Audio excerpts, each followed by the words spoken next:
एक दफा का जिक्र है कि किसी गांव में बहुत ही गरीब धोबी रहता था। कपड़ों की धुलाई के साथ साथ इसे आसमान को करीब से देखने का बहुत शौक था।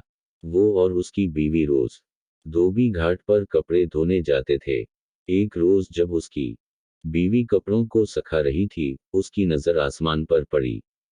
किया देखती है कि आसमान से एक हाथी उड़ता हुआ जमीन पर उतर रहा है। जैसे ही वो जमीन पर तो वह गायब हो गया। 2-3 रोज तक वो दोनों यूनाई हाथी को जमीन पर उतरता देखते रहे। इन्होंने फैसला किया कि कल वो उस हाथी पर नजर रखेंगे कि हाथी जमीन पर क्यों उतरता है और फिर गायब हो जाता है, आखिर ऐसा क्यों है। अगले दिन दोनों शिद्दत से उस हाथी का इंतजार करने लगे। आसमान पर बार बार नजर दौड़ाने लगे। आखिर उनको आसमान से हाथी जमीन पर उतरता नजर आ ही गया। दोनों उसके पीछे चल पड़े। हाथी गिने के खेतों में घुस गया और खूब पेट भर कर गिने खाने लगा। हाथी का पेट भरा और उड़ने की तैयारी करने लगा। जैसे ही उसने उड़ान भरी, दोनों मियां बीवी ने भी हाथी की दुम पकड़ ली और हाथी के साथ उड़ने लगे। हाथी आसमान की बुलंदियों को पहुंचा तो धोबी किया देखता है कि एक पहाड़ हीरे सोने के जवाहिरात से चमक रहा है। यूं लग रहा था जैसे कोई अपना खजाना यहां छोड़कर भूल गया है। दोनों मियां बीवी की आंखें खली की खली रह गईं। आखिर हाथी पहाड़ पर उतर गया। दोनों मियां बीवी भागकर सोने पर टूट पड़े और ज्यादा से ज्यादा सोना इकट्ठा करने की कोशिश करने लगे। रात के बढ़ते अंधेरे से परेशान होने लगे। इन्होंने सोचा कि सुबह होते ही वो हाथी की दुम पकड़कर जमीन पर उतर जाएं। गे आखिर सुबह हुई और वैसा ही किया। जमीन पर उतरिए और अपने घर की तरफ रवाना हो गए। एक गरीब धोबी जो रोज बरोज अमीर होता जा रहा था, उसको देखकर सारा गांव हैरान और परेशान हो गया कि अचानक ऐसा किया हवा के धोबी इतना अमीर हो गया है।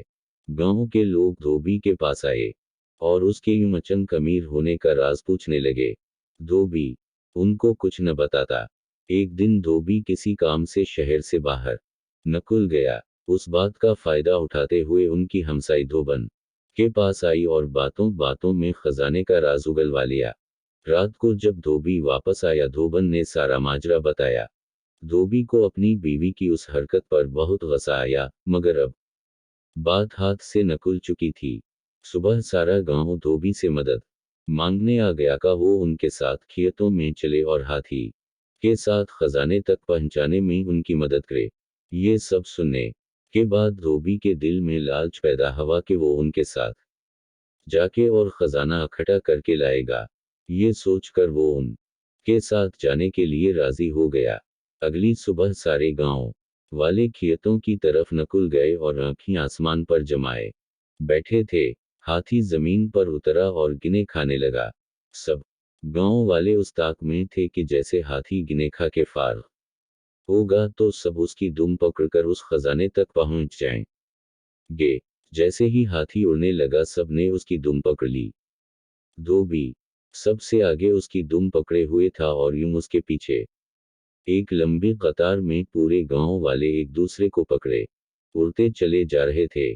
सब गांव वाले आपस में बातें करने लगे कि वहां इतना खजाना होगा कि हम सब लेकर आ सकेंगे। किसी ने कहा, खुद से सोचने से अच्छा है कि हम क्यों न धोबी से पूछ लें। एक गांव वाले ने पूछा कि वहां कितना सोना है। धोबी खजाने की लालच में गांव वालों के साथ चल दिया था। दुम को छोड़ते हुए हाथों को फैलाकर कहने लगा, इतना ज्यादा। ये कहने की देर थी कि सबके सब जमीन पर गिर पड़े और हाथी मजे से आसमान में अपनी उड़ान भरने लगा और गांव वालों को उनकी लालच की सजा मिल गई। मजीद ऐसी ही मज़ाहिया और फनी वीडियोस के लिए चैनल को सब्सक्राइब करें और वीडियो को लाइक करना न भूलें। अपना बहुत सा ख्याल रखिए। इजाज़त दीजिए। खुदा हाफिज।